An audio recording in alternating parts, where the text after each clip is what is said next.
Hello guys, welcome to my YouTube channel review rooms. So ఇది నా first video YouTube ఛానల్లో కూడా long video. So ఇట్లానే చాలా వీడియోస్ వస్తాయి, సబ్స్క్రైబ్ చేసుకోండి, లైక్ చేయండి. సో ఈరోజు మనం రివ్యూ చేసే కార్ వచ్చేసి బ్రెజా 2022 మోడల్ ZXi. సో మన ఈ ఓనర్ వచ్చేసి వినయ్, మా ఫ్రెండ్. హాయ్ వినయ్. సో ఏంది లైక్ అంటే ఫస్ట్ కార్ ఆలే అంటే ఇంతకు ముందు ఏమైనా కార్ యూజ్ చేస్తారా? i20 డిజైర్ క్విడ్ చాలా ఉంటుంది. ఓకే, ఇది కాంపాక్ట్ ఎస్యూవీ అనుకోవచ్చు. అంటే ఎప్పుడు తీసుకున్నారో? ఈ ఇయర్ వచ్చేసి 2023 ఫిబ్రవరిలో తీసుకున్నాను. ఏ షోరూమ్ లైక్ అంటే? షోరూమ్ అంటే ఎగ్జాక్ట్ ఐడియా లేదు, మల్కాజ్గిరి అనుకుంటా. డాడీ తీసుకున్నారు అక్కడ షోరూమ్. యాక్చువల్లీ ఎల్బీ నగర్ లో ఫస్ట్ బుక్ చేసాము, అనుకున్న కలర్ లేదు, సో వేరే దగ్గరికి వెళ్ళి తీసుకున్నాం. ఓకే, లైక్ అంటే ఎంత పడింది లైక్ ఆన్ రోడ్ వచ్చేసి సమ్వేర్ 14 lakhs పడ్డా విత్ ఎక్స్ట్రా ఫిట్టింగ్స్ 14.5. ఓకే, ఏమేమి ఎక్స్ట్రా ఫిట్ చేయించాలి అంటే? యాక్సెసరీస్ అంటే ఇది ఒకటి రిగిపోయింది, బట్ ఇది ఒకటి, అండ్ ఈ యాడ్ ఆన్స్. ఓకే, అండ్ ఈ యాడ్ ఆన్స్ వచ్చి ఇంకా బ్యాక్ సైడ్ యాడ్ ఆన్స్ వచ్చేసి ఓకే వాటితో కలిపి 14.5 పడింది మనకి. ఓకే, లైక్ అంటే ఇది 14 lakhs కదా, సో దీని కాంపిటీటర్స్ లైక్ ఏమేమి కార్స్ అనుకున్నారు? కాంపిటీటర్స్ వచ్చేసి ఫస్ట్ మేము చూస్ చేసుకుంది XUV 300. Okay, and then next మేము చూస్ చేసుకుంది సోనెట్. ఓకే, అండ్ తర్వాత వెన్యూ కూడా చూసాము. రివ్యూ అంటే డ్రైవ్ చేశారా? చేసాము, ట్రై చేసాము.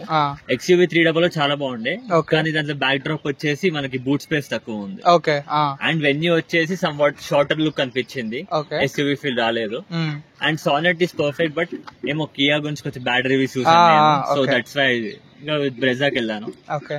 మై మెయిన్ కన్సర్న్ అంటే బిల్డ్ క్వాలిటీ ఉండే, కానీ బ్రెజాలో నాకు ఆ ప్రాబ్లం లేదు. బ్రెజా ఓల్డ్ వర్షన్ 3 స్టార్ ఉంది, ఇది కూడా అంతే. కొంచెం రీసెంట్ గా నాకు వచ్చింది, అయింది, ఎక్కువ ఏం రాలేదు ప్రాబ్లం కూడా. Build quality was good overall. అలాగంటే ఇంజన్ పవర్ లైక్ అంటే పవర్ వచ్చి 102 bhp. ఇది అవును, ఇట్స్ వెరీ గుడ్. ఇది నార్మల్ గా అయినా గానీ RPMs లో చాలా మంచిగానే పికప్ ఇచ్చుకుంటుంది. ఈవెన్ ఘాట్ రోడ్స్ లో కూడా నాట్ ప్రాబ్లం. స్మూత్ డ్రైవింగ్ ఉంటుంది చాలా. లాంగ్ డ్రైవ్స్ అంటే ఒకటి ఒంగోలు అయింది. ఓకే, అంటే మరి 650 కిలోమీటర్స్ అదొకటే అయింది ఇప్పటిదాకా. అయితే పర్ఫార్మెన్స్ ఎట్లుంది? పర్ఫార్మెన్స్ సో స్మూత్, చాలా కంఫర్ట్. అంటే మీ కాంపిటీటర్స్ కంటే బెటర్ ఏనా? కాంపిటీటర్స్ కంటే బెటర్ అంటే కొంచెం ఫీచర్స్ లో బ్యాక్, వేరే ఫీచర్స్ తక్కువ అనిపించచ్చు, కానీ కార్ ఓవరాల్ పర్ఫార్మెన్స్ చాలా బెటర్. Comfort was peak. అంతేనా? Comfort, driving comfort, like position, driving comfort చాలా బాగుండే. అండ్ ఈవెన్ లెగ్ రూమ్ కూడా చాలా కంఫర్టబుల్ గా ఉంది. కార్ ఓవరాల్ కూడా మంచిగా అనిపించింది. Okay, that was not a bad decision. వెనకాల లైక్ అంటే వెనకాల రేర్ సీట్స్ కూడా బానే ఉన్నాయి, బట్ ఎనఫ్ లెగ్ రూమ్ కొంచెం టై సపోర్ట్ కొంచెం తక్కువ ఫీల్ ఉండే అంతే. దాని పక్కన పెట్టేస్తే everything was perfect. Sunroof కూడా యూజ్ చేశారా? సన్ రూఫ్ అంటే మరి సిటీస్ లో యూజ్ చేయము, సమ్వేర్ మౌంటైన్స్ అక్కడికి నేచర్ లో ఉన్నప్పుడు ఓపెన్ చేస్తూ ఉంటాము. దట్ వాస్ సో కూల్, చాలా బాగుంటది. ఎందుకు సుజుకి లైక్ అంటే సుజుకి ఎందుకు అని? సుజుకి నెక్స్ట్ అదే సుజుకి చూస్ చేసుకోవాలనుకోలేదు, బట్ సుజుకి ఆల్ ఓవర్ ఇండియాలో ఫేమస్ బ్రాండ్, అది తెలిసింది. రీసేల్ వాల్యూ కూడా, రీసేల్ వాల్యూ బాగుంటుంది, ఇంజన్ రిలయబిలిటీ బాగుంటుంది, లాంగ్ రన్స్ వస్తుంది. అండ్ సుజుకి సర్వీస్ ఈజీగా అయిపోతుంది, మనకి ఎక్కువ ప్రాబ్లం ఉండదు. ఈజీగా వాళ్ళే డోర్ డెలివరీ తీసుకుని వెళ్తారు, మళ్ళీ ఇంటి దగ్గర డ్రాప్ చేసి వెళ్ళిపోతారు car. That was not a big issue. ఇంకా సర్వీస్ ఎక్స్పీరియన్స్ ఎట్లా ఉంది? Service experience was not bad. ఎన్ని సర్వీసెస్ జనరల్ గా ఇప్పటివరకు? 4 అయినాయి. అంటే ఎంత లైక్ అంటే ఫస్ట్ సర్వీసెస్ కి ఎంత పడ్డది? Second service first 3 services free అయిపోయింది. Fourth servicing somewhere annual package pick చేస్తున్నారు డాడీ వాళ్ళు. Okay, that's very it was good.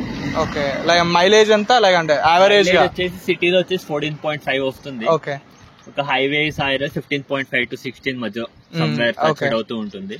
ఇప్పుడు మీరు హైబ్రిడ్ కదా. ఓకే, పాత చాలా కార్స్ యూజ్ చేస్తున్నారు కదా, దానికి దీనికి డిఫరెన్స్ ఏంది లైక్ అంటే? Commanding position. Okay, SUV stands like పెద్ద గ్రౌండ్ క్లియరెన్స్ ఎక్కువ. అండ్ నా డ్రైవింగ్ పొజిషన్ కూడా కమాండింగ్ గా మంచిగా అనిపిస్తుంది, ఓవరాల్ బోనెట్ అనిపిస్తుంది. ఓకే, అండ్ అంతే కంఫర్ట్. ఫస్ట్ కంఫర్ట్, ఎందుకంటే ఇంతకు i20 యూజ్ చేసాము, డిజైర్ యూజ్ చేసాము.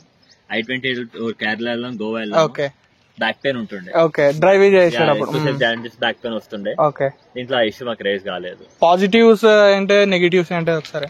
పాజిటివ్స్ అంటే కార్ గుడ్ కార్, అన్నిట్లో లైక్ పీక్ పర్ఫార్మెన్స్ అని కాదు, ఫ్యామిలీకి పర్ఫెక్ట్ కార్ అంతే. అండ్ నెగటివ్స్ వచ్చేసి ఫిఫ్త్ యాజ్ యూజువల్ అంతేనా? No high end, top end లేదు. ఐ మీన్ అంటే ఎక్కువ హైయర్ గేర్ లో రెవింగ్ ఎక్కువ ఉండదేమో. రెవింగ్ అని కాదు, ఓకే రెవింగ్ అంతా పర్ఫెక్ట్ గానే ఉంది, రివర్స్ గా స్టక్ అవుతుంది అప్పుడప్పుడు. అదొక మేజర్ ఇష్యూ. అడిగిన సర్వీస్ సెంటర్ వాళ్ళని అడిగినా గానీ ఇట్లా చేయండి అని చెప్పారు, కానీ ఇష్యూ సాల్వ్ చేయలేదు. సర్వీస్ ఎక్స్పీరియన్స్ ఎట్లుంది సర్వీసింగ్ చేసేటప్పుడు అంతా? It was good. సర్వీసింగ్ వాళ్ళు డోర్ డెలివరీ చేసుకుంటారు కదా, నాట్ ఏ ప్రాబ్లం. వాళ్ళే చేసుకుని చూసుకుంటారు, అండ్ మన వాళ్ళ ప్రాబ్లమ్స్ రాసి ఇచ్చేస్తే వాళ్ళే A to Z చూసుకుంటారు. ఓకే.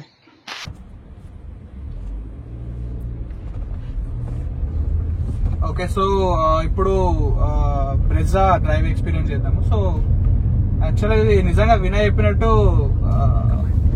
మంచి కమాండింగ్ పొజిషన్, ఒక ఎస్యూవీ స్టాన్స్ లా ఉంది. యాక్చువల్లీ నాకు వ్యాగనార్ ఉండే, ఇప్పుడు యాక్చువల్లీ నేను వేగనార్ యూజ్ చేస్తున్నా.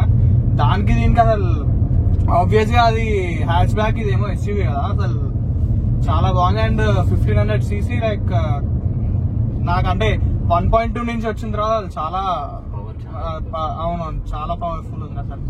అసలు యాక్చువల్ గా మజా వచ్చేది ఏంటంటే ఈ వ్యూ, అసలు ఎస్యూవీ స్టాండ్స్ అసలు అది కూడా అసలు క్రేజీ కార్, చాలా పవర్ఫుల్ కార్, సెడన్స్ కదా, సెడాన్ అది ఇండియన్ రోడ్స్ కి ప్రాబ్లమాటిక్ కార్. అండ్ ఇప్పుడు ఈ కార్ గ్రౌండ్ క్లియరెన్స్ కూడా యాక్చువల్ ఇండియన్ రోడ్స్ కి ఎనఫ్. అసలు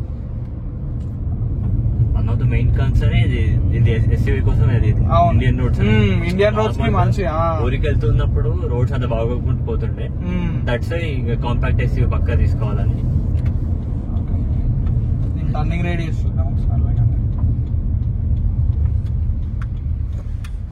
బాడీ రోల్ ఉంది కదా, లేకంటే బాడీ రోల్ ఆబ్వియస్లీ ఉంటుంది. లైక్ 140, 150 ఆ రెండు షేక్ వస్తుంది కార్. కొంచెం ఆలేంటూ ఇలా వెళ్ళిపోతూ ఉంటాం కదా. అసలు దీనికి major plus point smart hybrid, అంటే లైక్ జనరల్ గా స్మార్ట్ హైబ్రిడ్ కి డిఫరెంట్ నార్మల్ పెట్రోల్ కార్స్ కి ఏంటంటే స్మార్ట్ హైబ్రిడ్ కి ఎక్కువ పికప్ ఉంటుంది ఇంకా, ఎందుకంటే ఫస్ట్ ఎలక్ట్రిక్ బ్యాటరీతో యూజ్ చేస్తారు కాబట్టి.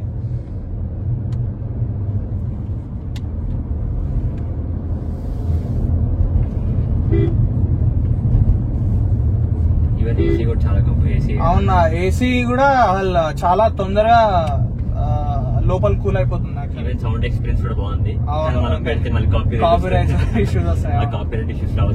Sun roof and voice commanding ఉందా, లేకంటే వాయిస్ కమాండ్ లేదు.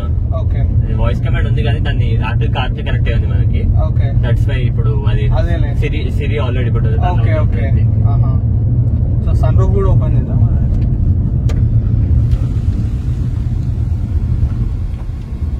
అసలు సన్ రూఫ్ అసలు మేజర్ ప్లస్ పాయింట్ లాగా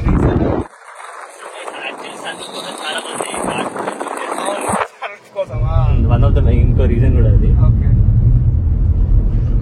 రోడ్ నార్మల్ గా హైవేస్ కి చాలా కంఫర్టబుల్ వెళ్ళిపోవచ్చు, ఇంకా ఈ రోడ్స్ కొంచెం ప్రాబ్లమాటిక్ ఉంది. సస్పెన్షన్ కూడా అంత స్టిఫ్ ఏం లేదు, చాలా కంఫర్ట్.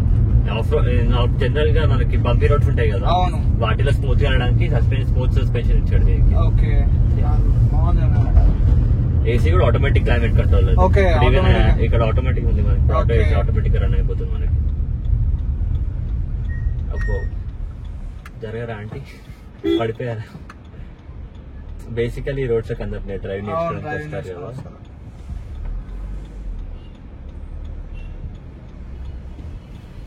మనకి ఈజీగా బోనెట్ అర్థం అవుతుంది ఇక్కడ, టర్నింగ్ తీసుకునేటప్పుడు ఈజీగా క్లియర్ అండర్స్టాండింగ్ ఉంటుంది. దీని కంపెటింగ్ కార్స్ కి యాక్చువల్లీ బోనెట్ కనిపించదు. అవును, అంటే సానెట్, అవును, ఎందుకంటే నార్మల్ ఫ్లాట్ ఉంటుంది, కిందకి ఉంటాయి కదా బట్ బోనెట్స్ అంత కంఫర్టబుల్ కనిపించవు. మనకి ఏంటంటే ఫార్చునర్ స్టైల్ లో కొంచెం మంచి, నిజంగా మైక్రో ఎస్యూవీ కాదు, నిజంగా ఎస్యూవీ అన్నట్టు ఆ స్టాండ్స్ నిజంగా బాగుంది. మన సన్రూఫ్ కూడా మనకి ఎక్స్ట్రా ఏమంటారు ఎయిర్ ఓపెనింగ్ ఒకటి వస్తుంది మనకి, అది ఇంకా మనకి నార్మల్ ఏసీ ఆఫ్ చేసుకున్నప్పుడు కూడా చల్లగాలి కోసం పెట్టుకోవచ్చు, స్మెల్ వచ్చినప్పుడు అయినా అదైనా. ఇంకా అంటే రికమెండ్ చేస్తారా, లేకంటే ఇప్పుడు ఎవరైనా బ్రెజా తీసుకునే వాళ్ళకి రికమెండ్ చేస్తాను. స్మార్ట్ హైబ్రిడ్ తీసుకుంటే బెటర్ యాక్చువల్. ఓకే, ఇది స్మార్ట్ హైబ్రిడ్. యాక్చువల్ సిఎన్జి వస్తున్నాయి కదా, అవును, సిఎన్జి రిలయబుల్ లేవంటున్నారు CNG. Okay, I suggest smart hybrid.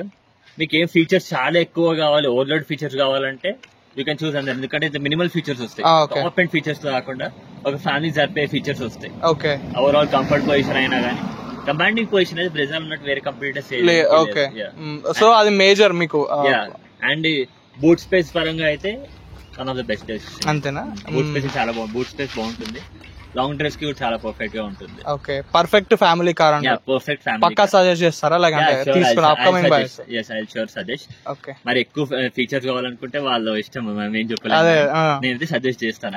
I was having a good experience with my Brezza. Okay, it's since 1.5-2 years అవుతుంది, 18 months around. Okay, ఎన్ని kilometres తిరిగారు లేకంటే ఇప్పుడు? It was like 13,000 to 40,000 kilometers జరిగింది ఇప్పుడు బ్లాక్ చేసింది.